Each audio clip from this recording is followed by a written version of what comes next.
নমস্কার, আমি তোমাদের রমিন। তো আজকের ভিডিওতে আমি তোমাদের আরেকটি অঙ্কন করে দেখাবো ডমস খাতার ওপরে কৃষ্ণকালীর।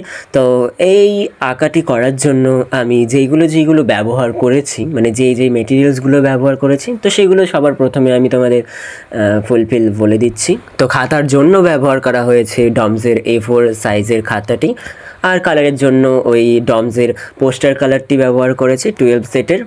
আর তাছাড়াও ব্রাশের জন্য এখানে 2 নাম্বার, 1 নাম্বার আর বিভিন্ন রকমের ব্রাশ ইউজ করা হয়েছে। আমার ঠিক অতটা মনে নেই, তবে ভিডিওতে তোমরা যেই ব্রাশগুলি দেখতে পাবে, তো কমসে কম তোমাদের কাছে হয়তো সবার কাছেই থাকতে পারে এই ব্রাশটা।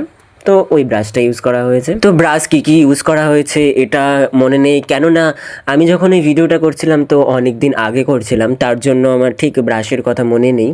আর এই শর্ট ভিডিওটা আমি অলরেডি ইউটিউবে আপলোড করে দিয়েছিলাম অনেক দিন আগে, আর এই বড় ভিডিওটা ছাড়া আমার ঠিক মনে ছিল না, ওর জন্য আজকে এই বড় ভিডিওটা তোমাদের সাথে শেয়ারও করলাম। তাছাড়াও আমি যে কোনো শর্টের বড় ভিডিওটা আমি একটু পরেই আপলোড করি অনেক দিন। যাই হোক, আঁকার সময় আমি এর আউটলাইনটা সিম্পলি একটা আউটলাইন ড্রয়িং করে নিয়েছিলাম। একটু ইন্সপায়ার আর্টই বললেই চলে, একজনের কাছ থেকে দেখে আমি ইন্সপায়ার হয়ে করেছি, যে বলবো না পুরো হুবহু কপি করেছি, তবে কিছুটা নিজের মতন করে করেছি, যেমন এই কালারটি। আর তো স্কিন কালারের জন্য সম্পূর্ণ যেই কালারটা করেছি সেটা নীল এবং সবুজ রঙের সংমিশ্রণে করা হয়েছে, তবে নীলের ভাগটা একটু বেশি রেখেছি।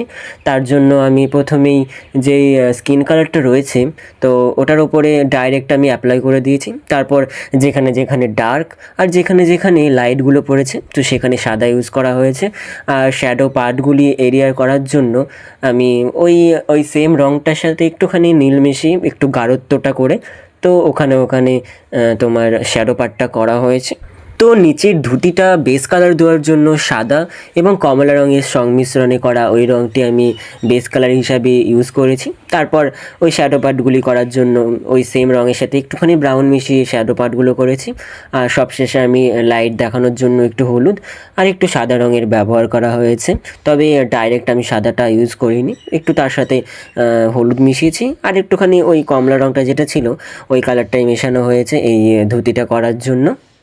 সবশেষে খুবই লাইট লাগছিল, তার জন্য ওই ধুতিটাকে আরেকটু ডার্ক দেখানোর জন্য একটু ব্রাউনের সাথে একটু কালো রঙেরও ব্যবহার করা হয়েছে কিছু কিছু জায়গায়, তো সম্পূর্ণ করা হয়নি, মানে ওই লাইনগুলি করার জন্য। যেহেতু এই কৃষ্ণকালীর এই সম্পূর্ণ ফিগারটা আমার কালার করা কমপ্লিট হয়ে গেছিলো, তার জন্য আমি ভাবছিলাম যে ব্যাকগ্রাউন্ডটা কিছুটা অন্যরকম করব, তবে এই ব্যাকগ্রাউন্ডটাও একটা দাদার কাছ থেকে ইন্সপায়ার হয়ে করা ইনস্টাগ্রাম, তাই সেই রকমই আমি ব্যাকগ্রাউন্ডটা প্রথমে মোটা একটু ব্রাশ দিয়ে ভিজিয়ে নিলাম।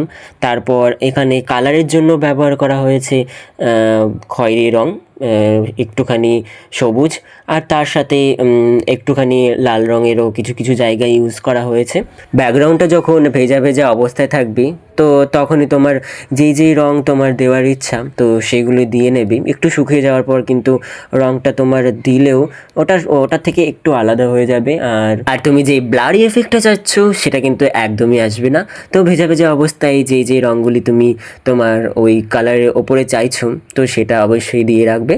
তো এখানে ব্যাকগ্রাউন্ডটা শুকানোর পর আমি ডিটেলসগুলো অ্যাড করব, যেমন কৃষ্ণকালীর সাজসজ্জাগুলি, হাতের খড়গটি এবং হাতের ওই মুন্ডটি, আমি সব কিছুই একটু ধরে ধরে সব কিছু করব। তো সাধারণ দিয়ে যেখানে যেখানে জুয়েলারিগুলো আছে আর যেখানে যেখানে সেই পুঁতির পাটগুলো আছে, সেগুলো আমি ওই সাদা এবং হলুদ রং দিয়ে করে নিলাম। তারপর ওপরে যেই পাগড়িটা আছে সেখানে লাল এবং সবুজ রঙের সংমিশ্রণে করলাম। আর মাথার যে মুকুটটা সেটা হলুদ কালার দিয়ে কিছুটা ব্রাউন কালার দিয়ে শেডিং করে নিলাম। তার সাথে সাথে কৃষ্ণের যেই বাঁশিটা আছে সেটাও আমি হলুদ কালার দিয়ে করে নিলাম। সবশেষে যেই ব্যাকগ্রাউন্ডটা আছে, তো সেখানে আমি কিছুটা কলা গাছ, আর ওপরে দেখতে পাবে যে আমি গাছের পাতাগুলি করছিলাম, তো সেগুলোকে প্রপারভাবে করার জন্য আমি ওই সবুজ রং দিয়ে কিছু কিছু পাতার স্টাইলে কিছু পাতা এঁকে দিলাম, আর কয়েকটা পাতা আমি রঙও করে দিলাম। দাঁড়িয়ে থাকার জায়গাটার একটু পদ্মফুল টাইপের করছিলাম, নিলাম, তাই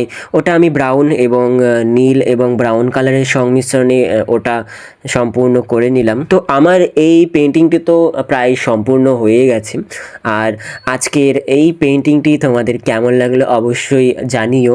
আর এটার শর্ট ভিডিও কিন্তু আমার ইউটিউব আর ইনস্টাগ্রাম আর ফেসবুকে কিন্তু অলরেডি আপলোড করা আছে, তো ওখান থেকে চাইলেও তোমরা দেখতে পারো শর্ট ভিডিওটা, যদি তোমাদের ভালো লেগে থাকে তাহলে। ওকে, তো আজকের ভিডিওটা আমি এই পর্যন্তই দেখালাম। আর আমার ভিডিও বা আমার আঁকা দেখে তোমরা যদি কেউ ইন্সপায়ার হয়ে থাকো বা আমার আঁকা দেখে তোমরা যদি কেউ এঁকে থাকো, অবশ্যই আমাকে একবার ট্যাগ দিও তোমাদের আঁকাগুলি। তাছাড়াও আমাকে পার্সোনালি তোমাদের আঁকা ফটোগুলি আমাকে ইনস্টাগ্রামে বা আমার ফেসবুকে দিতে পারো। আর শেষে তো এটাই বলবো যে খুব প্র্যাকটিস করো, ভালো লাগা এবং ভালোবাসা দিয়ে প্র্যাকটিস করো। ওকে।